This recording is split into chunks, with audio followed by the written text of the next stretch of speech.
Hi everybody, it's Miss Brody coming to you again to read another chapter of our fantasy read aloud book, The Lion, the Witch, and the Wardrobe by C.S. Lewis. And just like any time you start up again with a new book, I think it's always a good idea to remind yourself of what happened in the past.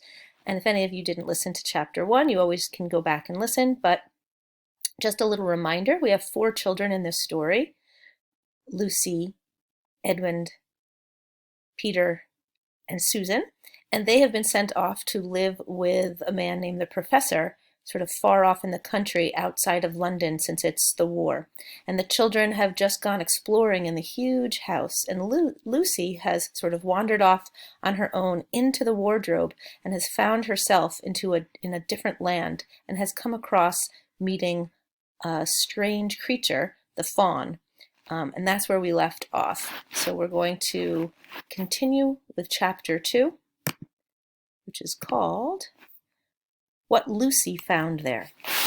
"Good evening," said Lucy, but the fawn was so busy picking up its parcels that at first it did not reply. When it had finished, it made her a little bow. Good evening," said the fawn. "Excuse me, I don't want to be inquisitive, but should I be right in thinking that you are a daughter of Eve?"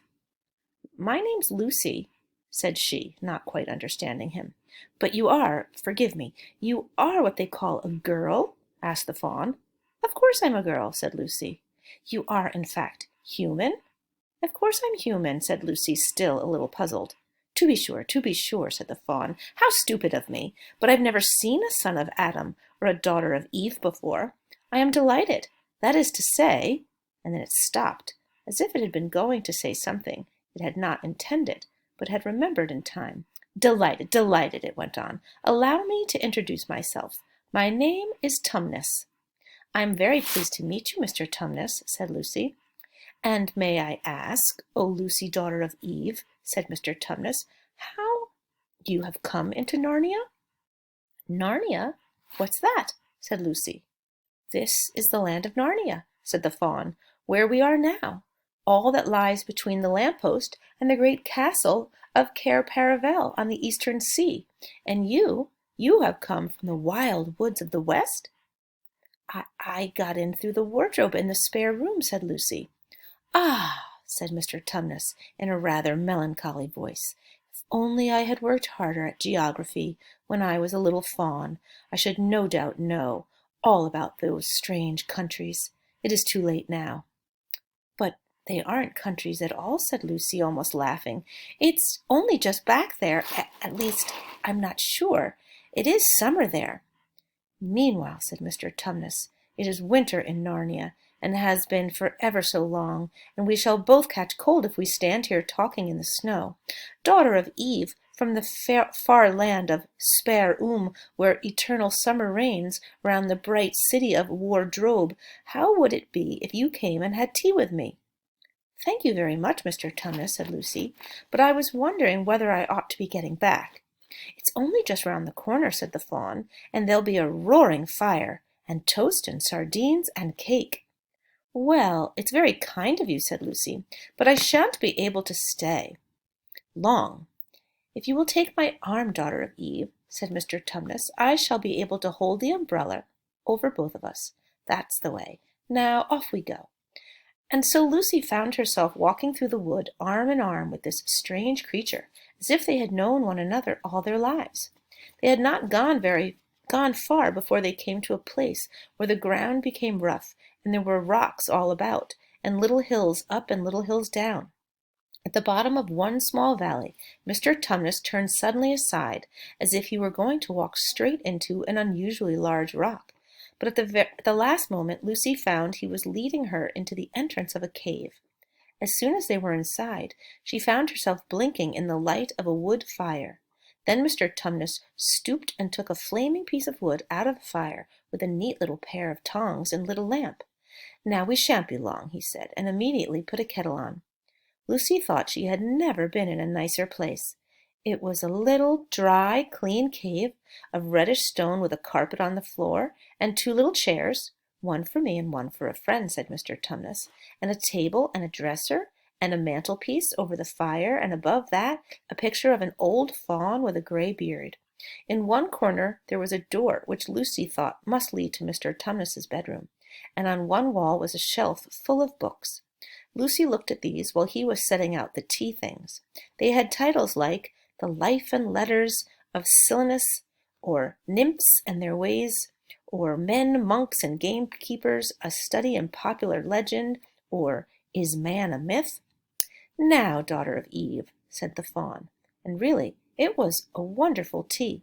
There was a nice brown egg, lightly boiled for each of them, and then sardines on toast, and then buttered toast, and then toast with honey, and then a sugar-topped cake. And when Lucy was tired of eating, the faun began to talk. He had wonderful tales to tell of life in the forest. He told about the midnight dances, and how the nymphs who lived in the wells and the dryads who lived in the trees came out to dance with the fauns, about long hunting parties after the milk-white stag who could give you wishes if you caught him, about feasting and treasure-seeking with the wild red dwarfs in deep mines and caverns far beneath the forest floor, and then about summer, when the woods were green, and old Silenus on his fat donkey would come to visit them, and sometimes Bacchus himself, and then the streams would run with wine instead of water, and the whole forest would give itself up to jollification for weeks on end. Now that it isn't always winter now, he added gloomily. Not that it isn't always winter now, he added gloomily. Then, to cheer himself up, he took out from its case on the dresser a strange little flute that looked as if it were made of straw, and began to play. And the tune he played made Lucy want to cry, and laugh, and dance, and go to sleep, all at the same time. It must have been hours later when she shook herself and said, "Oh, Mr. Tumnus, I'm so sorry to stop you, and I do love that tune, but really, I must go home. I only meant to stay for a few minutes." "It's no good now, you know," said the faun, laying down its flute and shaking its head at her very sorrowfully. "No good?" said Lucy, jumping up and feeling rather frightened. "What do you mean? I've got to go home at once. The others will be wondering what has happened to me." But a moment later she asked, "Mr. Tumnus, whatever is the matter?" For the faun's brown eyes had filled with tears, and then the tears began trickling down its cheeks, and soon they were running off the end of its nose, and at last it covered its face with its hands and began to howl. "Mr. Tumnus, Mr. Tumnus," said Lucy in great distress, "don't! What is the matter? Aren't you well? Dear Mr. Tumnus, do tell me what is wrong." But the faun continued sobbing as if its heart would break, and even when Lucy went over and put her arms around him and lent him her handkerchief, he did not stop. He merely took the handkerchief and kept on using it, wringing it out with both hands whenever it got too wet to be any more use, so that presently Lucy was standing in a damp patch. "Mr. Tumnus," bawled Lucy in his ear, shaking him, "do stop at once. You ought to be ashamed of yourself, a great big faun like you. What on earth are you crying about?" Oh, sobbed Mr. Tumnus. "I'm crying because I'm such a bad faun." "I don't think you're a bad faun at all," said Lucy. "I think you are a very good faun. You are the nicest faun I've ever met." Oh, you wouldn't say that if you knew," replied Mr. Tumnus between his sobs. "No, I'm a bad faun. I just don't suppose there ever was a worse faun since the beginning of the world." "But what have you done?" asked Lucy. "My old father, now," said Mr. Tumnus. "That's his picture over the mantelpiece. He would never have done a thing like this." "A thing like what?" said Lucy. "Like what I've done," said the faun. "Taken service under the White Witch. That's what I am. I'm in the pay of the White Witch." "The White Witch? Who is she?" "Why, it is she that has got all Narnia under her thumb. It's she that makes it always winter and never Christmas. Think of that!" "How awful!" said Lucy. "But what does she pay you for?" "That's the worst of it," said Mr. Tumnus with a deep groan. "I'm a kidnapper for her, that's what I am. Look at me, daughter of Eve. Would you believe that I'm the sort of fawn to meet a poor innocent child in the wood, one that had never done me any harm, and pretend to be friendly with it, and invite it home to my cave, all for the sake of lulling it asleep, and then handing it over to the White Witch?" "No," said Lucy, "I'm sure you wouldn't do anything of the sort." "But I have," said the fawn. "Well," said Lucy rather slowly, for she wanted to be truthful, and yet not be too hard on him. "Well, that was pretty bad, but you're so sorry for it that I'm sure you will never do it again." "Daughter of Eve, don't you understand?" said the fawn. "It isn't something I have done. I'm doing it now, this very moment." "What do you mean?" cried Lucy, turning very white. "You are the child," said Tumnus. "I had orders from the White Witch that if ever I saw a son of Adam or a daughter of Eve in the wood, I was to catch them and hand them over to her. And you are the first I ever met. And I've pretended to be your friend and asked you to tea, and all the time I've been meaning to wait till you were asleep, and then go and tell her." "Oh, but you won't, Mr. Tumnus," said Lucy. "You won't, will you? Indeed, you really mustn't." "And if I don't," said he, beginning to cry again, "she's sure to find out, and she'll have my tail cut off, and my horns sawn off, and my beard plucked out, and she'll wave her wand over my beautiful cloven hoofs, and turn them into horrid solid hoofs, like a wretched horse's. And if she is extra and especially angry, she'll turn me into stone, and I shall be only a statue of a fawn in her horrible house, until the 4 thrones at Cair Paravel are filled, and goodness knows when that will happen, or whether it will ever happen at all." "I'm very sorry, Mr. Tumnus," said Lucy, "but please let me go home." "Of course I will," said the fawn. "Of course I've got to. I see that now. I hadn't known what humans were like before I met you. Of course I can't give you up to the White Witch not now that I know you. But we must be off at once. I'll see you back to the lamp post. I suppose you can find your own way from there back to Spare and Wardrobe?" "I'm sure I can," said Lucy.